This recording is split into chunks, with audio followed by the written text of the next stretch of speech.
काफी टाइम से मैं एक पोर्टेबल ब्लूटूथ म्यूजिक स्पीकर ढूंढ रहा था एंड मोस्ट इंपॉर्टेंटली अफोर्डेबल। इसको देखकर वैसे आपको सीधे JBL की याद आएगी, बट ये ऑलमोस्ट आधे प्राइस का है। वैसे मेरे घर पर एक लाउड साउंड बार है ऑलरेडी, लेकिन जब दोस्त रिश्तेदार आते हैं, नाइट स्टेज होते हैं, पिकनिक्स पर जाते हैं, या मैं कोई डांस और म्यूजिक वीडियो शूट कर रहा हूँ, इन सब के लिए कॉम्पैक्ट स्पीकर बहुत एक सेकंड मेरे लिए बहुत काम की चीज है। और यहीं पर नाम आता है Xiaomi साउंड आउटडोर। 2024 का रेड डॉट अवार्ड विनर है ये। इसका रेड वाला कलर वेरिएंट, मेरे पास ब्लैक एंड ऑरेंज आया है। बट एनीवे, इतनी जो हाइप इसे मिल रही है, यूट्यूब इंस्टाग्राम पे बहुत वीडियोस देख ली होंगे आपने इसके, लेकिन क्या ये इतनी हाइप डिजर्व करता है? वैसे डिजाइन देखकर एक शब्द मेरे दिमाग में आता है जो कि प्रीमियम है, बहुत क्लीशे वर्ड है, सिर्फ भारी वर्ड यूज करने के लिए नहीं बोल रहा हूँ। प्राइस के हिसाब से जो इसका पूरा मेश फिनिश है, जो कलर स्कीम यूज की है, थोड़ा अटेंशन टू डिटेल दिया है, वो डेफिनेटली अपने प्राइस रेंज के स्पीकर जैसे बोट के कुछ स्पीकर देखे होंगे आपने, उससे भाई लुक वाइज ये डेफिनेटली काफी बेटर फिनिश में आता है। ऑल्सो काफी हल्का फुल्का भी है ये, ऑलमोस्ट 600 ग्राम का, 500-600 ml की कोल्ड ड्रिंक की बोतल के बराबर है इसका साइज। बोतल आराम से अपने बैग में डालकर कहीं पे भी लेके जा सकते हो। नीचे की साइड इसमें एंटी स्लिप पैड्स हैं, तो जब भी आप इसको टेबल पे प्लेस करते हो तो ये खसकता नहीं है, आराम से इवन फुल वॉल्यूम पे ओके रिपोर्ट है। अब बात करें इसके लैनियार्ड की, तो भाई एंटी लॉस बोला है इसे, मतलब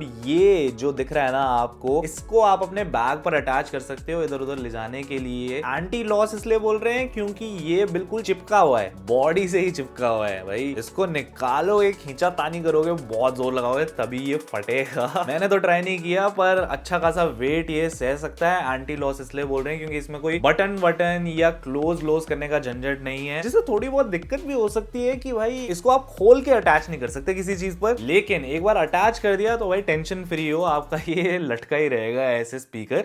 खैर, अब बात करें डस्ट एंड वाटर रेजिस्टेंस की, क्योंकि आउटडोर स्पीकर है, बाहर जाते हो बारिश हल्की फुल्की हो जाती है, या टेबल पे पड़ा हुआ है आपके और पानी पी रहे हो, हल्का सा इस पे गिर गया, कॉफी गिर गई, कॉफी भाई थोड़ी डेंजर चीज है। पानी की बात करते हैं, IP67 रेटिंग है मोस्टली। वैसे इसका यूज केस ये है कि पूल के आसपास आप जाते हो और स्पीकर आपका रखा हुआ है वहां पे, तो जो छींटे वीटे आते हैं वो सब ये सहन कर लेगा। बाकी मैश ग्रिल डिजाइन है, तो हल्के फुल्के आपको इस पे चीजें ऑलरेडी दिख गई होंगी बी रोल पे। डस्ट थोड़ा बहुत डेफिनेटली चिपक जाता है, लेकिन हल्के गीले कपड़े से साफ जरूर कर सकते हो। अब एक बहुत इंपॉर्टेंट चीज होती है ब्लूटूथ स्पीकर की, हर ब्लूटूथ स्पीकर की, वो होते हैं बटन। काफी इजी टू यूज है, आपको सिर्फ इसको प्रेस करना है। हल्के से खांचे भी बने हुए ताकि आपका थंब या फिंगर आराम से इस पे फिट आ जाए, और एक ही बार दबाने पे बटन काम करने लग जाते हैं। अब चाहे वो पावर का बटन हो, ब्लूटूथ बटन हो, या फिर सिंक वाला बटन। अब ये जो ब्लूटूथ वाला बटन है, और ये तीनों ही बटन सिर्फ एक बार हल्के से प्रेस करना है और ये अपना काम समझ जाते हैं, बार बार नहीं दबाने पड़ते या फिर लॉन्ग प्रेस नहीं करना पड़ता, apart from of course the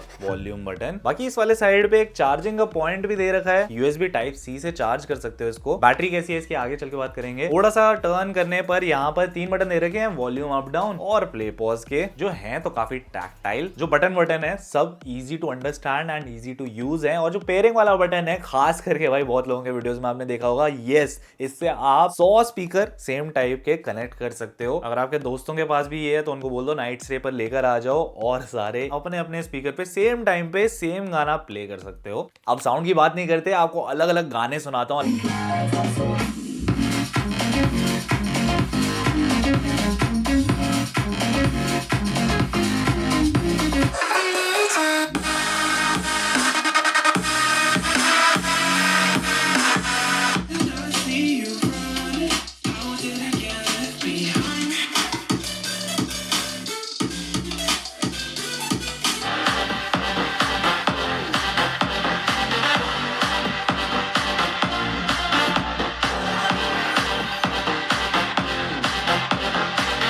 तो भाई साउंड तो बहुत सब्जेक्टिव चीज है, जैसे डिजाइन होता है, लेकिन कुछ छोटी छोटी चीजें ऐसी होती हैं जो बतानी काफी इंपॉर्टेंट रहती है। 30 वॉट का स्पीकर आउटपुट है इसका, मतलब ये जो मेरा कमरा है 10 बाय 10 फुट का, उसमें बहुत ही लाउड रहता है ये, आपको किसी और स्पीकर की जरूरत नहीं पड़ेगी। इनफैक्ट मेरा जो ड्राइंग रूम है उसमें भी, जो कि 13 बाय 18 फीट फुट जो भी कह लो, लेकिन काफी बड़े हॉल में भी जो अकेले स्पीकर का साउंड है इज सफिशिएंट। एक छोटी सी ट्रिक भी बता देता हूँ आपको, अगर लग रहा है यार बेस कम लग रहा है मेरे को ओवरऑल बड़े साइज हॉल के साथ हिसाब से। तो अपना जो चौकोर सा कमरा है या रेक्टेंगल शेप का कमरा है, उसके कॉर्नर में जाके एकदम स्पीकर को रख देना, तो जो बेस फ्रीक्वेंसीज हैं वो रिफ्लेक्ट करके मल्टीप्लाई हो जाती हैं और बेस थोड़ा और एक्स्ट्रा आने लग जाता है। अगर छोटा रूम है उसमें भी ट्राई कर सकते हो, बहुत मजा आएगा आपको। और अगर आपको इसका साउंड और लाउड चाहिए तो दरवाजे के हल्के से कोने में रख देना इसको और आधा खुला आधा बंद कर देना दरवाजे को, जिससे साउंड के रिफ्लेक्शंस बढ़ जाते हैं और स्पीकर में आपको साउंड और लाउड सुनाई देगा। इसकी जरूरत नहीं है पर मौज मस्ती के लिए ट्राई कर सकते हो। अब वैसे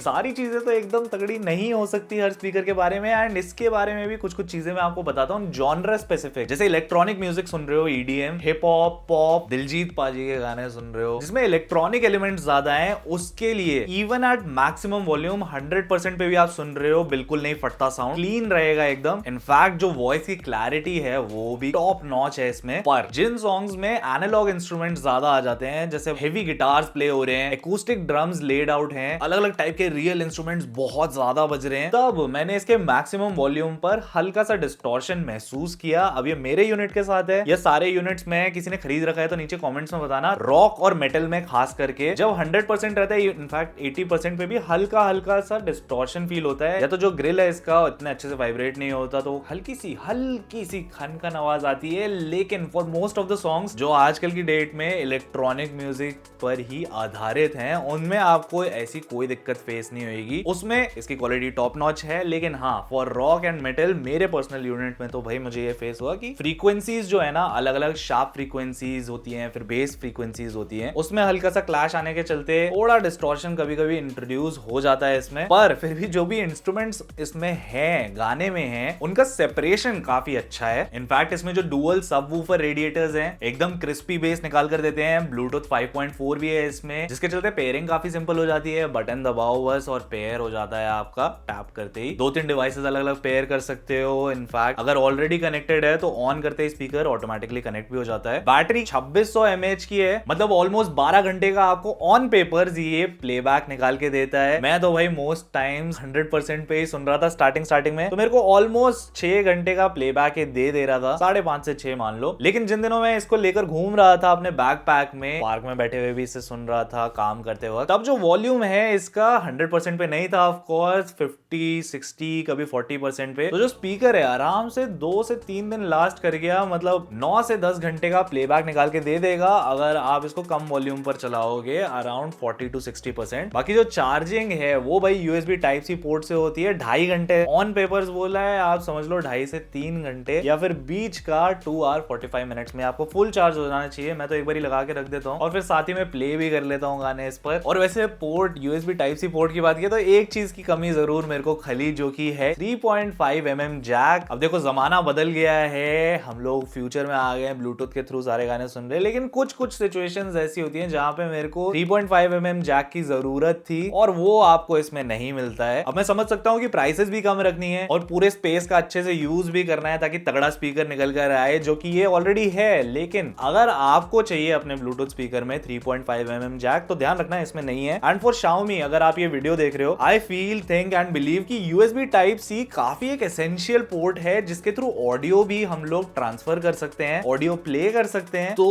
अगर इस पे 3.5 mm जैक ना भी डालो, नेक्स्ट वाले वेरिएंट में अगर USB के थ्रू ऑडियो भी ट्रांसफर कर सकते हो, ऑडियो प्ले कर सकते हो, तो बहुत इंप्रेसिव छोटा सा एडिशन रहेगा। बाकी भाई कंपटीशन की बात करें तो मेरे हिसाब से भाई इसका फिलहाल के लिए मेरे को अच्छा खासा कंपटीशन तो कॉम्पिटिटर तो नजर नहीं आ रहा है। आपके दिमाग में बोट का नाम जरूर आ रहा होगा, बोट स्टोन का, लेकिन सिमिलर प्राइसिंग में ज्यादा लाउड स्पीकर्स हैं यहाँ पर, बेटर डिजाइन है इसका। बोट स्टोन 14 वॉट का है, ये 30 वॉट का है, तो डेफिनेटली बहुत बड़ा मार्जिन है। एंड JBL फ्लिप के बारे में अगर आप सोच रहे हो, JBL फ्लिप 6, तो वो डेफिनेटली इससे ज्यादा रगेड लगता है। लेकिन बात आकर अटकती है प्राइस पर। JBL अपना प्रीमियम ब्रांडिंग प्राइस चार्ज करता है and Xiaomi just does something very similar, not the same but very similar at an affordable price। तो भाई अगर बजट टाइट है, आप डेफिनेटली ये स्पीकर ट्राई कर सकते हो। अगर किसी ने खरीद रखा है तो अपना एक्सपीरियंस मुझे नीचे कमेंट्स में बताना और मैं आप लोगों को मिलता हूँ नेक्स्ट वीडियो में।